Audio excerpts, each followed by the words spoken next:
नमस्कार, मैं हूं रवीश कुमार। बहुत कम समय में पूरे देश और दुनिया की खबरों पर नजर डालते हैं, तो आइए आज के मुख्य समाचार में देश भर की तमाम बड़ी खबरों को जानते हैं। आपसे हाथ जोड़कर रिक्वेस्ट है कि इस वीडियो को आखिर तक देखना और हमें सपोर्ट करने के लिए हमारी चैनल को सब्सक्राइब करें। और आप हमारा वीडियो कहां से देख रहे हैं, कमेंट बॉक्स में जरूर बताइए।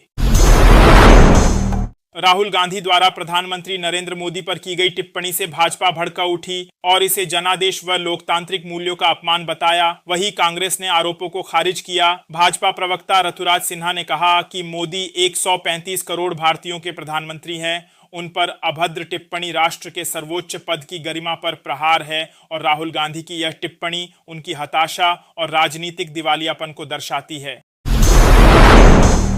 प्रधानमंत्री नरेंद्र मोदी 30 और 31 अक्टूबर को गुजरात और दिल्ली के दौरे पर रहेंगे, जहां वे केवड़िया में विकास परियोजनाओं का शुभारंभ, राष्ट्रीय एकता दिवस पर सरदार पटेल को श्रद्धांजलि, वीरता पदक विजेताओं को सम्मान, प्रशिक्षु अधिकारियों से संवाद और दिल्ली में अंतर्राष्ट्रीय आर्यन शिखर सम्मेलन 2025 में भाग लेकर वैदिक सिद्धांतों व स्वदेशी मूल्यों के प्रसार का आह्वान करेंगे।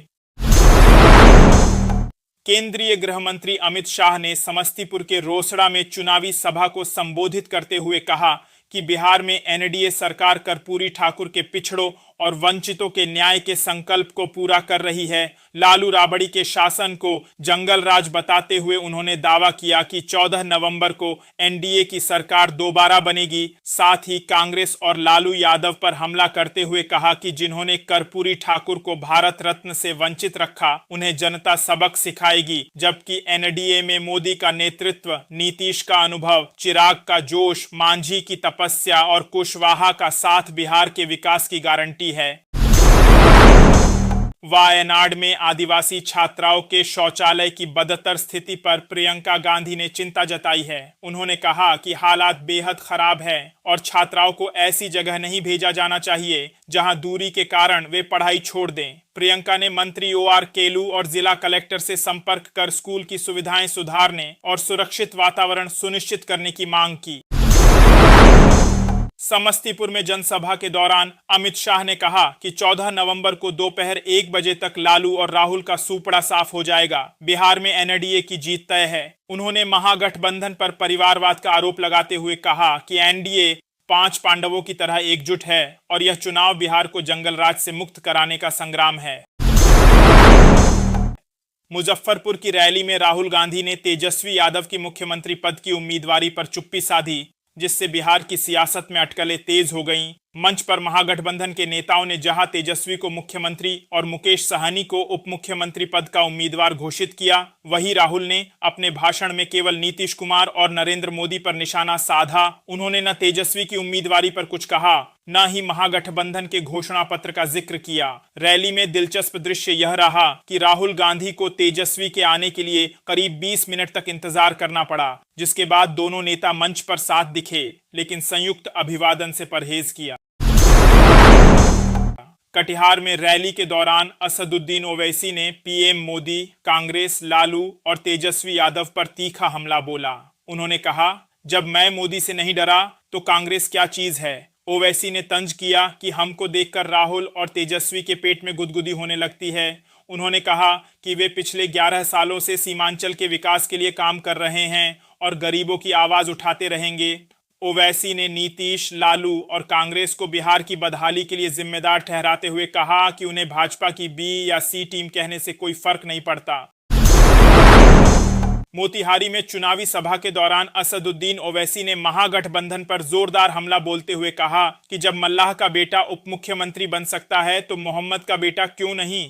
ओवैसी ने कहा कि बिहार में हर तरफ भ्रष्टाचार फैला है, गरीब पलायन को मजबूर है, शिक्षा स्वास्थ्य की हालत बदतर है और किसानों को फसल का उचित मूल्य नहीं मिल रहा। उन्होंने डबल इंजन सरकार को विफल बताते हुए कहा कि महागठबंधन भी मुस्लिम समाज को सिर्फ लॉलीपॉप देता है, बराबरी का हक नहीं।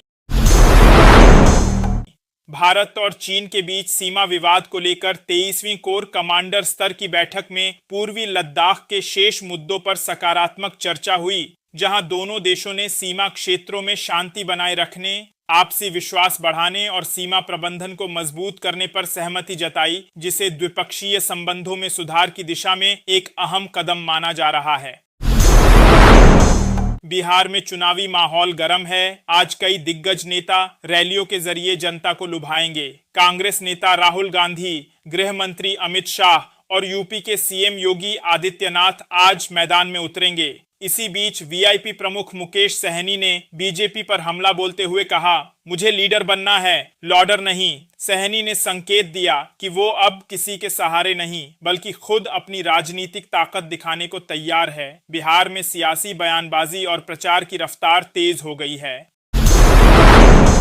बिहार चुनाव 2025 में राहुल गांधी की पहली रैली में मोदी, अडानी और अंबानी पर उनके तीखे हमले और संविधान, वोट चोरी, प्रदूषण व रोजगार जैसे मुद्दों पर दिए गए बयानों ने जहां उनका एजेंडा साफ कर दिया, वहीं राजनीतिक विश्लेषकों का मानना है कि उनकी ये रणनीति तेजस्वी यादव के लिए चुनावी मुश्किलें बढ़ा सकती है।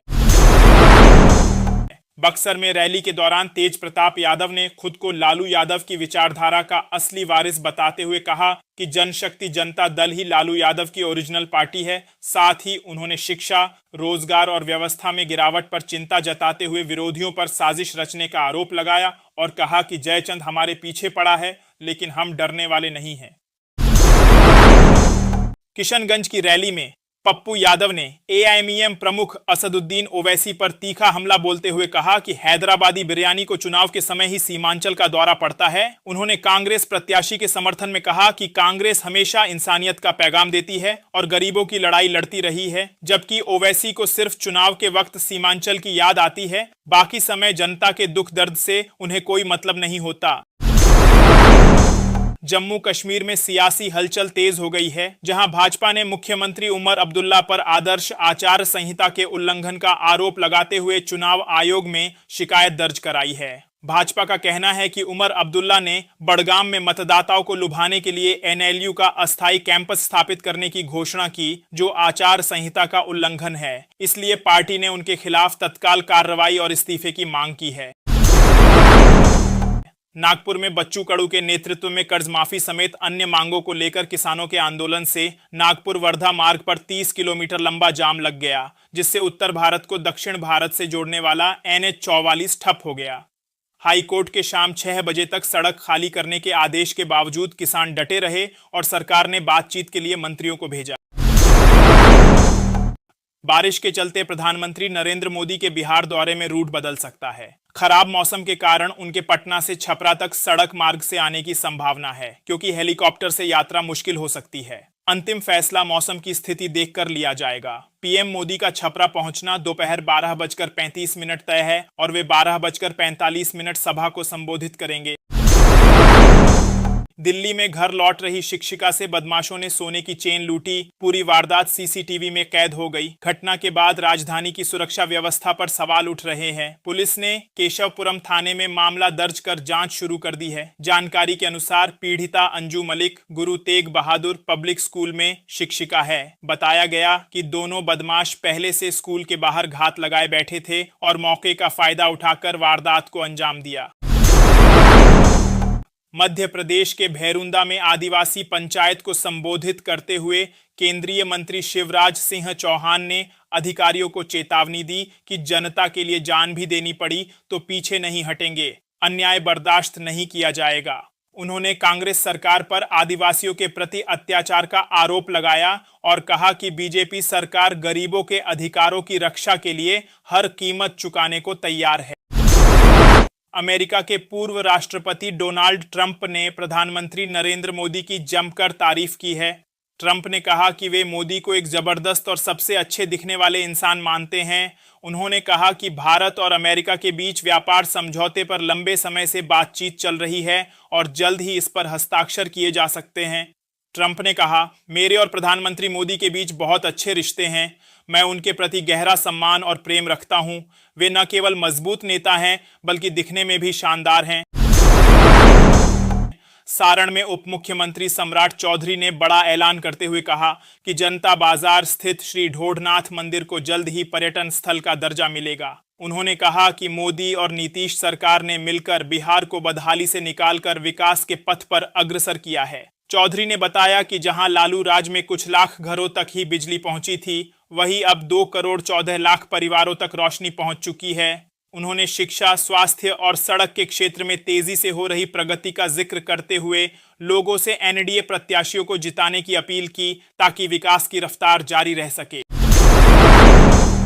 कर्नाटक हाई कोर्ट ने हुबली के पुनश्चेतना सेवा संस्थान की याचिका पर सुनवाई करते हुए राज्य सरकार के उस आदेश पर अंतरिम रोक लगा दी है जिसमें निजी संगठनों को सरकारी जगहों पर कार्यक्रमों के लिए पूर्व अनुमति लेना अनिवार्य किया गया था। याचिकाकर्ता ने इसे संविधान प्रदत्त मौलिक अधिकारों पर अंकुश बताया था, जिस पर विपक्ष ने भी सरकार की आलोचना की थी।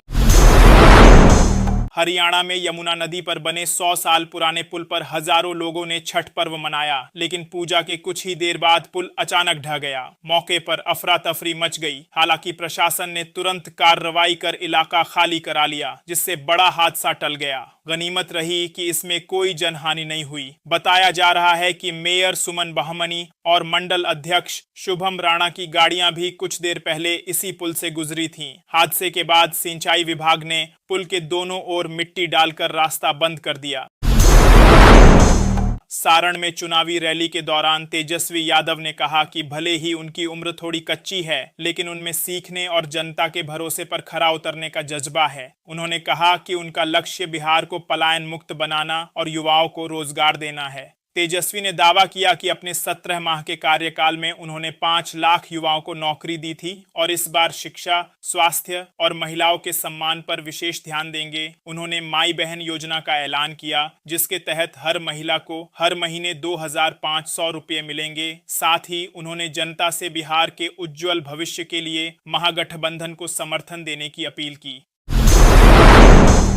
बिहार चुनाव के बीच कटिहार में कांग्रेस नेताओं को जनता के गुस्से का सामना करना पड़ा जब सांसद तारिक अनवर और विधायक महबूब आलम को वोट मांगने पहुंचे। गांव वालों ने अंदर जाने से रोक दिया। ग्रामीणों ने कहा, पहले 5 साल का हिसाब दो, फिर वोट मांगो। बलरामपुर विधानसभा के आबादपुर गांव में मतदाताओं ने महागठबंधन नेताओं से विकास कार्यों का ब्यौरा मांगा और नाराजगी जताई। लोगों ने कहा कि अब की बार सवाल हमारा होगा और जवाब नेताओं को देना पड़ेगा। पाकिस्तान के रक्षा मंत्री ख्वाजा आसिफ ने कहा कि अफगानिस्तान दिल्ली के इशारे पर पाकिस्तान में आतंक फैला रहा है। इस्तांबुल वार्ता टूटने का दोष भारत पर ठहराया और चेतावनी दी कि यदि काबुल ने हमला किया तो उसे करारा जवाब दिया जाएगा। पीएम किसान सम्मान निधि की अगली किस्त अब सिर्फ उन्हीं किसानों को मिलेगी जिनकी फार्मर रजिस्ट्री पूरी हो चुकी है, क्योंकि 1 अप्रैल 2026 से बिना रजिस्ट्री वाले किसानों को योजना का लाभ नहीं मिलेगा। लखीमपुर जिले में प्रशासन ने 30 नवंबर तक 100% रजिस्ट्री पूरी करने के निर्देश दिए हैं। अब तक 50.37% किसानों की रजिस्ट्री पूरी हुई है, जबकि राज्य का औसत 53.86% है। दीपावली के कारण रफ्तार धीमी पड़ी है, लेकिन अब फिर से अभियान तेज किया जा रहा है। जिलाधिकारी ने स्पष्ट किया है कि तय समय में लक्ष्य पूरा न करने पर संबंधित अधिकारियों पर कार्रवाई होगी। बिहार में सियासी पारा चढ़ने वाला है, क्योंकि योगी आदित्यनाथ, नायब सिंह सैनी सहित कई दिग्गज नेता आज विभिन्न जिलों में जनसभाएं करेंगे। यूपी के मुख्यमंत्री योगी आदित्यनाथ शाहपुर में, जबकि हरियाणा के सीएम नायब सिंह सैनी तरारी के हसन बाजार में जनसभा को संबोधित करेंगे। इस बीच 2 नवंबर को प्रधानमंत्री नरेंद्र मोदी के आरा दौरे की तैयारियां भी जोरों पर हैं। जैसे जैसे चुनाव नजदीक आ रहा है, राज्य का माहौल गर्म होता जा रहा है और सभी दल मतदाताओं को साधने में जुट गए हैं। अयोध्या में श्री राम जन्मभूमि मंदिर का संपूर्ण निर्माण कार्य पूरा हो गया है। मंदिर के शिखर पर कलश और ध्वज दंड स्थापित किए जा चुके हैं। अब प्रधानमंत्री नरेंद्र मोदी 22 फीट ऊंचे सूर्य ध्वज का ध्वजारोहण करेंगे। इस अवसर पर मुख्यमंत्री योगी आदित्यनाथ ने मंदिर निर्माण पूर्ण होने पर श्रद्धालुओं को बधाई दी है। ओवैसी ने आरजेडी पर हमला बोलते हुए कहा कि अब माय समीकरण का मतलब मल्लाह यादव रह गया है। सीमांचल में सभाओं के दौरान उन्होंने महागठबंधन और एनडीए दोनों को निशाने पर लेते हुए कहा कि इन दलों ने सिर्फ वोट बैंक की राजनीति की है, बिहार की स्थिति खराब कर दी है और मुस्लिमों को सालों से सिर्फ वादे मिले हैं, विकास नहीं। उन्होंने साफ कहा कि वे किसी से डरते नहीं और सीमांचल के हक के लिए आखिरी दम तक लड़ेंगे। 59 दिनों बाद बिहार लौटे राहुल गांधी ने तेजस्वी यादव के साथ मुजफ्फरपुर और दरभंगा में रैलियां की। सीटों की खींचतान और पार्टी में सिर फुटव्वल के बीच उनकी वापसी से महागठबंधन में जहां उत्साह है, वही सवाल भी उठ रहे हैं। हालांकि कांग्रेस का कहना है कि राहुल की देर से एंट्री पूरी तरह रणनीति का हिस्सा थी और उन्होंने टिकट विवादों से दूरी बनाकर सरकार पर सोशल मीडिया के जरिए निशाना साधा। कांग्रेस ने मोदी सरकार पर निशाना साधते हुए आरोप लगाया कि नई श्रम नीति में संवैधानिक मूल्यों की अनदेखी कर मनुस्मृति को तवज्जो दी जा रही है। जयराम रमेश ने कहा कि श्रम शक्ति नीति का मसौदा आरएसएस की विचारधारा से प्रेरित है और इसमें मनुस्मृति के सिद्धांतों को श्रम शासन के नैतिक आधार के रूप में पेश किया गया है। अमेरिकी राष्ट्रपति डोनाल्ड ट्रंप ने प्रधानमंत्री नरेंद्र मोदी की जमकर तारीफ करते हुए उन्हें किलर यानी निर्णायक नेता बताया और कहा कि भारत अमेरिका के बीच जल्द ही ट्रेड डील होगी। वहीं उन्होंने फिर दावा किया कि मई 2025 में भारत पाकिस्तान के बीच संभावित लड़ाई को उन्होंने रोकवाया था, जिसे भारत ने खारिज किया है। जबकि वाणिज्य मंत्री पीयूष गोयल ने कहा है कि 2025 तक दोनों देशों के बीच एक निष्पक्ष व्यापार समझौता संभव है, जिससे भारतीय आयातकों को शुल्क में राहत मिलेगी।